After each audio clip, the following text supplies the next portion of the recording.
trazer aqui uma discussão que veio de um grupo informal que foi montado por inspiração da ministra Matilde Ribeiro no primeiro semestre de 2003.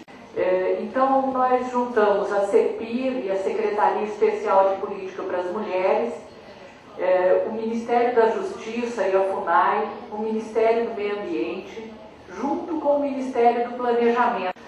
E foi muito interessante porque rapidamente o grupo chegou a algumas conclusões que parecem óbvias, né? Que as mulheres negras e pobres vivem nas piores situações ambientais, com baixo acesso à água potável, a saneamento, vivem nos locais mais poluídos e também têm dificuldade de ter reconhecido seu direito de acesso aos recursos naturais na zona rural, pegando o exemplo, por exemplo, da coleta de coco-babaçu ou do próprio reconhecimento do direito à terra, que existe na teoria, mas na prática é muito pouco utilizado, tem muito pouca terra da reforma agrária que fica no nome da mulher. Parece óbvio, né? Para nós que trabalhamos com essas questões há bastante tempo, e essa descoberta não é uma descoberta, né? Ela é a repetição do que nós estamos dizendo há muitos anos. Agora, ela está muito pouco internalizada na burocracia do Estado. O que a gente deveria fazer para reverter essa situação? A primeira coisa é fazer a pergunta correta, porque se a gente não faz a pergunta correta, a gente não soluciona o problema que é o problema crucial.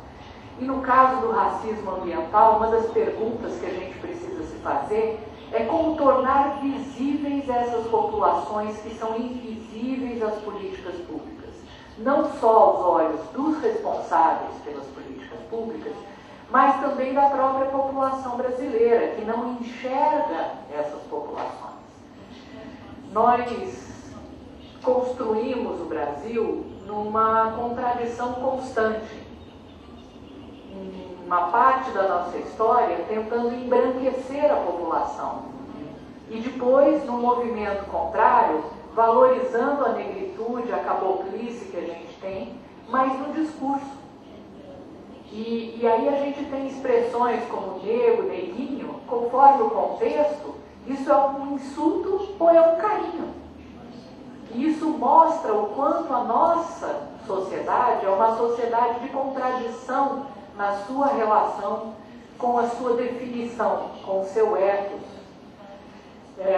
A discussão de justiça ambiental, ela nasce num contexto urbano industrial. E a maioria dos casos que são estudados são casos que estão ligados à poluição, ao lixo tóxico.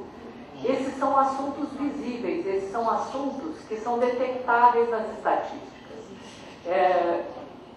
Uma vez que a gente pergunta, que a gente tem essa preocupação, a gente encontra dados e a gente é capaz de enxergar eles e discutir sobre o assunto. Se a gente fala sobre a questão das favelas, elas estão na pauta nacional. Os seus moradores têm, bem ou mal, organizações. Mesmo se eles são discriminados, tanto racial quanto economicamente, eles existem do ponto de vista da organização.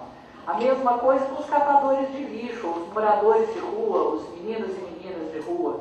Os trabalhadores formais e informais do urbano existem e são visíveis para as políticas nacionais. Agora, a gente precisa poder dar visibilidade para as relações de raças e condições socioeconômicas e das condições ambientais relacionadas à indústria, à produção de alimentos, que já existem, que já começaram. Mas eu queria trazer para a pauta um grupo de populações que são populações invisíveis da zona rural. Não são só os trabalhadores do campo que estão contaminados com agrotóxico, mas, por exemplo, os garimpeiros. Os garimpeiros estão contaminados com mercúrio, contaminam o ambiente, contaminam outras populações, eles vivem nas regiões mais afastadas do país, nas matas amazônicas, nas fronteiras, eles vão morrer na Guiana. E os corpos não são repatriados porque eles não existem. Eles invadiram outro país. E os maranhenses, as mulheres maranhenses, têm seus filhos mortos lá e não sabem onde eles estão enterrados. O Alfredo Wagner, colega de muitos de vocês, que vocês conhecem, já foi à Guiana para tentar recuperar corpos de garimpeiros mortos lá. Mas eles não são visíveis. O governo brasileiro finge que eles não existem e o governo francês também finge que eles não existem porque eles foram mortos nas florestas. E eles estão lá